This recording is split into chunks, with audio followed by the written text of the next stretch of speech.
It's day one of my Whole30 challenge, and I started it on. The thing I really want to point out is I planned. Like, I really planned, and I'm a planner, and I still failed. And it's really interesting because as hard as you plan, you can still. So I planned all the meals, I packaged them up, I put them in the refrigerator, and I share my food with everyone. I'm Italian, that's what I do. I have a roommate. I'm like, what's mine? Yours, eat it.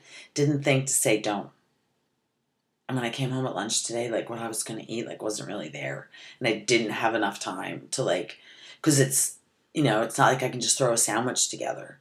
So I was kind of really hungry. So it's day two of my Whole30. Most of my meals today, they were all delicious. I haven't had any sugar. I did have a sugar craving, a pretty intense one. It was actually really funny. It was more than a sugar craving. I stood up, went to the cabinet where I always have macaroons, and to grab a little macaroon to eat right after dinner. Like, just did it. Didn't even realize. And then I opened the cabinet. I was like, what am I here for? And then I was like, oh, I'm here for something. Well, here it is, day 5 of my Whole30. And I actually just finished a totally delicious dinner.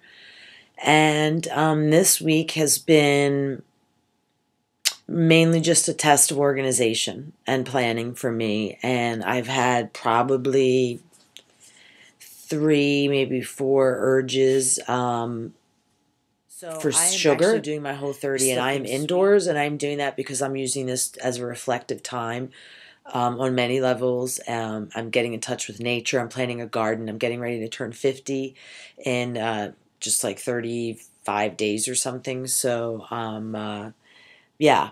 So it's not that I don't think I could handle going out, because I did do paleo with no alcohol, really strict and all that, for almost 4.5 months. It's just that it's just not part of what I'm doing is an. It's currently day 11 in my Whole30 journey, and I haven't been recording every day because there was just not really much to talk about, because I was already pretty strict paleo. I didn't really make many exceptions. It hasn't been that difficult of a transition for me.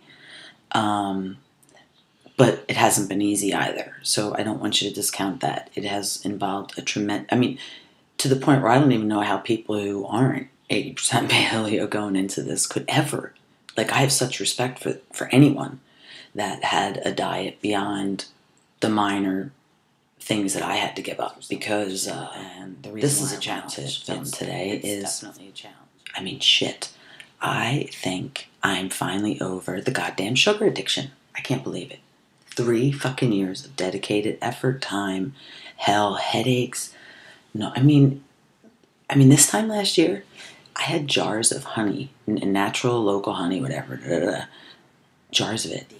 I was eating a half jar and bags and half jars of dates, bananas, apples.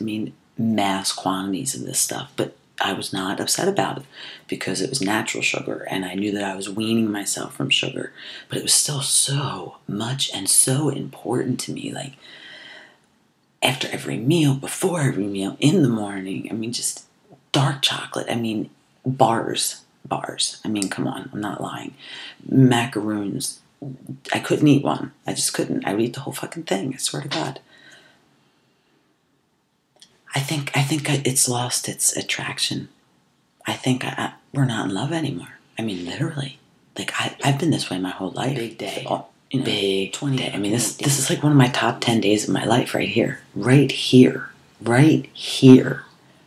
I'm feeling this. Like, sugar really does not have control. Well, that's how it's been. Like, I ran into someone else who's doing Whole30, and she's like, chocolate. Like, I'm missing it. And I'm like, that was the first time I talked to anyone that was doing it. I'm on the form.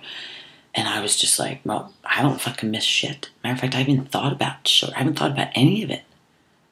Like, it hasn't tried to grab me at all. Because I'm not available to it. Like, before, it was a battle. It was an internal battle, and I always lost the battle. And I'd always be like, I don't have one. It was never one. It was a series. I'm so grateful. So grateful. So here we are. This is the end of my Whole30 challenge. This challenge started April 1st and went for the whole month of April 2013. and I'm officially successful in doing a Whole30, and I feel super duper proud of myself for doing this, and wanted to sort of share what I learned so far. If you believe in yourself, you can do anything. That's always a good thing to learn. The second thing is that anything worth anything doesn't just happen. It takes planning and commitment, and a Whole30 challenge definitely takes planning and commitment. The first 2 weeks really are somewhat intense because you find yourself in the kitchen, going to the grocery store, like just being the focus of sort of day to day. I guess the third thing is that was really a challenge was you really are changing the way society has programmed you to think about quantity control, about fat, about calories, just everything to do with nutrition and food in general. So, realizing that, fat first, then protein, there's good fat, there's ways to incorporate this into your diet and breaking old stereotypes, I found to be, just cultural norms that you're really not, you're stepping outside of when you're doing paleo. So I found that to be, a little bit of a challenge, especially when you're communicating with other people what you're doing, because that's the first thing that they're like, well, that's a lot of fat, or how many calories, and da-da-da-da-da. So, you have to be comfortable being to be successful at stuff like this, because it does create almost a story in almost every interaction you have, because food is such an integral part of our lives. The fact that I'm eating, shaved coconut, when I eat with people, like I clean my plate, and I eat hearty. So people ask about that. So it definitely, I've had MS since 1986, and I've never felt as good as I feel right now in my entire life. I literally am in touch with my body.